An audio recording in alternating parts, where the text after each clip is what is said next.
তাহাজ্জুদ নামাজের সময় কেরাত ভুল হলে নাকি পাগল হয়ে যায়, এটা অনেকের মুখে শুনি, এই জন্য অনেকেই পড়ে না। এ সম্পর্কে জানতে চাই। মুরগির চামড়ার মধ্যে যদি কোনো পালক থেকে যায়, এটা খাওয়া যায় যাবে কিনা? আমি মাঝে মাঝে বসে সুন্নত নামাজ পড়ি, এটা কি জায়েজ? মাছি নোংরা জায়গায় বসে তারপর শরীরে বসলে আমাদের উজু বা গোসল করতে হবে কিনা? মাঝে মাঝে উজু করার পর মনে হয় আমার পাজামা নাপাক হয়ে গেছে, আমি পরে বুঝতে পারি সেটা আসলে হয়নি। এই চিন্তা থেকে কিভাবে বিরত থাকা যায়? মেয়েরা কি লেডিস গেঞ্জি পরে সালাত পড়তে পারবে? ডাক্তার দিয়ে কি সুন্নতে খাতনা করানো যাবে? তারা তো খাতনা করানোর সময় কালিমা পড়িয়ে খাতনা করান না। বিয়ে ঠিক হয়েছে, এখন এই মেয়ের সাথে কথা বলতে পারবো? একাকী নামাজ পড়ার সময় কেরাত পড়ার বিধান কি? ঠোঁট না নেড়ে কেরাত পড়লে কি সালাত আদায় হবে? প্রশ্নোত্তরের আলোকিত ভবনে আমরা প্রবেশ করি। মাইমুন আক্তার আপনি লিখেছেন, মুরগির চামড়ার মধ্যে যদি কোনো পালক থেকে যায়, এটা খাওয়া যায় যাবে কিনা? অসুবিধা নেই, হালকা পাতা যদি থেকে যায় এটি খেলে গুনাহ হবে না। শিউলি যেমন আপনি লিখেছেন, আমার নাম শিউলি, আমি মাঝে মাঝে বসে সুন্নত নামাজ পড়ি, এটা কি জায়েজ? আপনি যদি সুন্নত নামাজগুলো বসে বসে আদায় করেন কোনো অসুবিধা নেই, কারণ সুন্নত নামাজ এটি এক্সট্রা এবং অতিরিক্ত। তো অতিরিক্ত নামাজগুলো কেউ বসে পড়লে সালাত আদায় হয়ে যাবে। যদি তিনি শরীরটা একটু খারাপ লাগছে সেই জন্য বসে পড়েন, তাহলে সেক্ষেত্রে সালাত তার হয়ে যাবে, তবে দাঁড়িয়ে পড়া উত্তম। আর ফরজ সালাতে আপনাকে অবশ্যই দাঁড়িয়ে পড়তে হবে সামর্থ্য থাকলে। সুমাইয়া জান্নাত আপনি লিখেছেন, মাছি নোংরা জায়গায় বসে তারপর শরীরে বসলে আমাদের উজু বা গোসল করতে হবে কিনা? না, মাছি যদি নোংরা জায়গায় বসে, সে নোংরা জায়গায় বসার কারণে তার পায়ে কিছু নোংরা, তার শরীরে কিছু নোংরা লাগে, সেগুলো আমাদের গায়ে আবার বসলো, তাহলে আমাদের শরীরও লাগে, এতে নাপাক হবে কিনা? উত্তর হবে না। কারণ হলো এত অল্প পরিমাণ নাপাক, এটা ফলশ্রুতিতে আমাদের কাপড় বা শরীর নাপাক হবে না, এবং এতটুকু নাপাক থেকে আসলে বেঁচে থাকা আমাদের জন্য কষ্টসাধ্য, যার কারণে এইটুকু নাপাকের কারণে আমাদের শরীর বা কাপড় নাপাক হয়ে যাবে না। সাদা শারিয়া লিখেছেন, মাঝে মাঝে উজু করার পর মনে হয় আমার পাজামা নাপাক হয়ে গেছে, আমি পরে বুঝতে পারি সেটা আসলে হয়নি। এই চিন্তা থেকে কিভাবে বিরত থাকা যায়? প্রায় যদি এরকম হয় তাহলে এরপর থেকে এটাকে আপনি অ্যাভয়েড করবেন, একদম ড্যাম কেয়ার করে আপনি সালাত আদায় করবেন। এতে আস্তে আস্তে ইনশাআল্লাহ আপনার শয়তান এই সুযোগ আর পাবে না। শয়তান আমাদের মধ্যে অস্থিরতা তৈরি করে এবং এই জাতীয় সংশয়গুলো শয়তান সৃষ্টি করে যাতে করে আমরা ইবাদতে মনোযোগ হারিয়ে ফেলি এবং আমাদের অন্যদিকে মনোযোগ যায়। রিফাত আহমদ সাইম আপনি লিখেছেন, মেয়েরা কি লেডিস গেঞ্জি পরে সালাত পড়তে পারবে? মেয়েরা লেডিস গেঞ্জি পরে সালাত আদায় করতে পারবে, কিন্তু তার উপরে তাকে অবশ্যই অন্য কিছু পরে তার পুরো শরীর ঢাকতে হবে, কারণ এই গেঞ্জিগুলো সাধারণত পর্দার মানে সালাতের জন্য যতটুকু ঢেকে রাখা দরকার সেটার পুরোটা ফিল আপ করতে পারে না। সালাতে একজন নারী তার মুখমণ্ডল এবং দুই হাতের কবজি ছাড়া আর পুরো শরীরকে তিনি ঢেকে রাখবেন, এমনকি চুলগুলো ঢেকে রাখবেন। বিদায় ভেতরে কোন ড্রেস পরছেন এটা ইস্যু না, ইস্যু হলো তা যদি এমন কিছু পয়েন্ট ভেতরে যে এটাতে পুরো শরীর ঢাকা হয় না, তাহলে সেক্ষেত্রে পুরো শরীর ঢাকার জন্য বড় ওড়না আজকাল পাওয়া যায়, আমাদের ওড়না অথবা বড় কোনো কাপড়, চাদর ইত্যাদি দিয়ে তিনি নিজের শরীরকে ঢেকে সালাত আদায় করবেন। ইয়াসির আরাফাত আপনি লিখেছেন, ডাক্তার দিয়ে কি সুন্নতে খাতনা করানো যাবে? তারা তো খাতনা করানোর সময় কালিমা পড়িয়ে খাতনা করান না। খাতনা করানোর সময় কালেমা পড়াতে হবে এমন কোনো কথা নেই। তো খাতনা করানোর সময় আপনার নর্মাল প্রসেসে খাতনা করিয়ে ফেলবেন বিসমিল্লাহ বলে, বাস, শেষ, যথেষ্ট। এর মাধ্যমে তার খাতনা হয়ে যাবে। খাতনা করার জন্য যে কালেমা পড়াতে হবে আলাদা করে এমনটি কিন্তু বাধ্যবাধকতা নেই, বিধায় ডাক্তারদেরকে দিয়ে খাতনা করানোতে কোনো অসুবিধা নেই।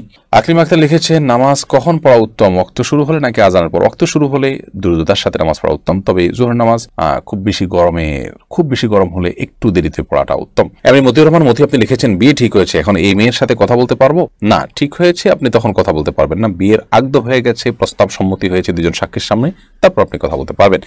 ঠিক হয়েছে এর মানে হলো জাস্ট মুখোমুখি ঠিক হয়েছে, আগদ এখনো হয়নি। এরকম অবস্থাতে একান্ত প্রয়োজনীয় কোনো বিষয় একজন আরেকজনকে কোনো গুরুত্বপূর্ণ বিষয় জানতে চাইছেন, কিংবা হয়তো কারোর জন্য কেউ কিছু কেনাকাটা করবেন, মাপ জানতে চাচ্ছেন, এগুলো যদি হয় তাহলে টেক্সট মেসেজের মাধ্যমে ফেতনামুক্তভাবে করতে পারেন। কিন্তু এখনো যেহেতু আগদ হয়নি, অতএব আপনার স্বামী স্ত্রী নন, বিধায় স্বামী স্ত্রী সুলভ আলাপ সালাপ, খোশ গল্প, প্রয়োজন ছাড়া আলাপচারিতা, কথাবার্তা, সেগুলো কিন্তু বলা জায়েজ হবে না। এরপরে এমডি আলামিন লিখেছেন, জুমার খুতবা ছুটে গেলে শুধু জুমার নামাজ পড়লে কি জুমা আদায় হবে? জুমার খুতবা যদি ছুটে যায় তাহলে সেক্ষেত্রে শুধু জুমার নামাজ যদি পড়েন তাতেও আপনার জুমা আদায় হয়ে যাবে, অর্থাৎ ওয়াক্তের জুমা আদায় করেছেন এই সপ্তাহে, সেটি বলা যাবে। কিন্তু এমনটি নিয়মিত হওয়া সন্দেহিতভাবে গর্হিত কাজ, কারণ জুমার খুতবা শোনাটাও কিন্তু ওয়াজিব, বিদেশে ওয়াজিবটা ছুটে যাচ্ছে, আপনার ত্রুটিপূর্ণ হচ্ছে। এমনি রফিকুল ইসলাম আপনি লিখেছেন, একাকী নামাজ পড়ার সময় কেরাত পড়ার বিধান কি? ঠোঁট না নেড়ে কেরাত পড়লে কি সালাত আদায় হবে? না, সালাত আদায় হবে না, আপনাকে ঠোঁট নাড়তে হবে। ঠোঁট যদি আপনি না নাড়েন তাহলে সেক্ষেত্রে সালাত আদায়ের জন্য যে কেরাত পাঠের আবশ্যকীয়তা সেটা আদায় হবে না। মনে মনে পড়লেন, সেটাকে তেলাওয়াত বলা হবে না, কেরাত আপনাকে পড়তে হবে। নবী করিম সাল্লাল্লাহু আলাইহি ওয়াসাল্লাম বলেছেন, লা সালাতা লিমান লাম ইয়াকরা বিফাতিহাতিল কিতাব, যে ব্যক্তি সূরা ফাতিহা পাঠ করেনি তার সালাত হবে না। তাহলে এখানে পাঠ করতে বলেছেন তিনি। আপনি যদি মুখ না নাড়েন, ঠোঁট না নাড়েন, জিহ্বা না নাড়েন, তাহলে পাঠ হলো না, সেটা কল্পনা হলো, সেটা জল্পনা হলো, সেটা স্মৃতিতে আপনি স্মরণ করলেন, স্মরণ হলো, তো স্মরণ করতে তো বলা হয়নি, বলা হয়েছে পাঠ করতে। অতএব আপনি ছোট না নামলে নামাজ হবে না। এম সালমা লিখেছেন, পিরিয়ড চলাকালীন সময় ঘর থেকে বের হওয়ার সময় আয়াতুল কুরসি পাঠ করা যাবে কিনা? পিরিয়ড চলাকালীন সময় কোরআন কারীম তেলাওয়াত করবেন না, এটাই জমহুর আমাদের মত। তবে অনেক ওলামা কেরাম এটাকে জায়েজও বলেছেন। এসবি শান্তা ইসলাম লিখেছেন, আমার হাজবেন্ড প্রচুর ধূমপান করে, অনেক চেষ্টা করে তাকে ধূমপান করা থেকে ফেরাতে পারছি না। এখন আমার করণীয় কি? ইসলামে ধূমপান সম্পর্কে কি বলে? ইসলামে ধূমপান করা অবশ্যই নিষিদ্ধ কাজ। আল্লাহ বলেছেন, রাতুল কবিদিকুল্লাহ তাহলুকা, যাদেরকে তোমরা ধ্বংসের দিকে ঠেলে দিও না, যেটি ক্ষতিকর হবে আপনার জন্য। আপনি জানেন আপনাকে আস্তে আস্তে মৃত্যুর দিকে নিয়ে যাবে, নানা রকম রোগ বালাইয়ের মধ্যে ফেলবে, এবং সেটা বাহ্যিক কোনো উপকারিতা নেই, অপকারিতাই বেশি।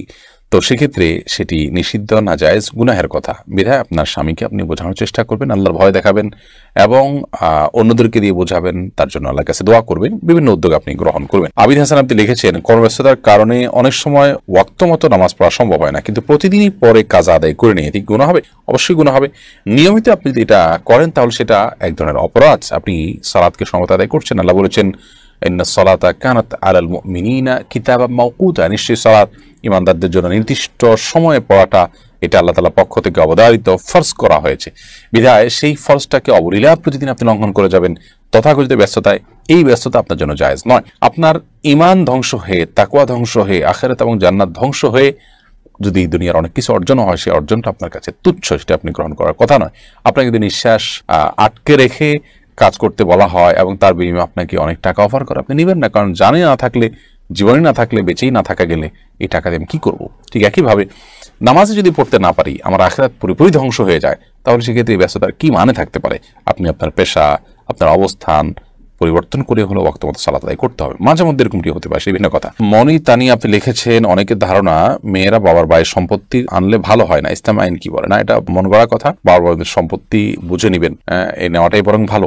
আপনার ভাইরা যাতে গুনাহে লিপ্ত না হয় বোনদের হক মেরে, সেজন্য আপনি নিজেরটা বুঝে নেবেন, প্রয়োজনে প্রেশার ক্রিয়েট করে হলে আপনার হক আপনি বুঝে নেবেন। আর যদি তারা দুর্বল থাকে, অভাবী থাকে, তাদেরকে ছাড় দিয়ে আসছেন, সেটা ভিন্ন বিষয়।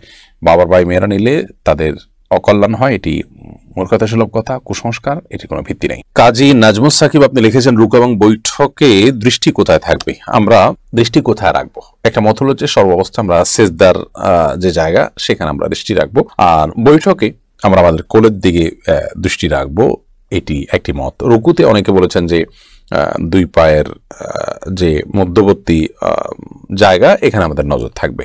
তো খোলাসা কথা হলো, বেশিরভাগ ক্ষেত্রেই সালাতে আমাদের নজর থাকবে হলো সেজদার দিকে, এবং সর্বাবস্থায় সেজদা যে এরিয়া, এর মধ্যে এটুকুর মধ্যে আমাদের নজরকে আমরা সীমাবদ্ধ রাখবো। বাকি যখন আমরা বসবো তখন সচরাচর সেজদার দিকে তাকাতে হলে তো আমাদের চোখ উঠাতে হয়, আরেক দিকে তাকাতে হয়, আমরা কোলের দিকে স্বাভাবিকভাবে নজর করব। অর্থাৎ চোখকে অবনত করলে যে জায়গায় নজর আসে সেই সীমানার ভিতরে আমরা নজর রাখার চেষ্টা করব। আয়েশা সিদ্দিকা আপনি লিখেছেন, তাহাজ্জুদ নামাজের সময় কেরাত ভুল হলে নাকি পাগল হয়ে যায়, এটা অনেকের মুখে শুনি, এই জন্য অনেকেই পড়ে না, এ সম্পর্কে জানতে চাই। না, এটা একেবারেই কুসংস্কারাচ্ছন্ন কথা, একদমই ভিত্তিহীন কথা, কোনো ভিত্তি নেই কথা। কেরাতে ভুল হলে কোনো অসুবিধা নেই, কোনো গুনাহ হবে না, পাগল হওয়ার তো প্রশ্নই ওঠে না। অন্য নামাজ এরকম ভুল হতে পারে, তাহাজ্জুদ নামাজও ভুল হতে পারে। বিধায় ভুল হলে সেটাকে সংশোধন করবো, কারেকশন করবো, এর কারণে গুনাহ হবে না, অন্য কোনো ক্ষতি হওয়া তো দূরের কথা।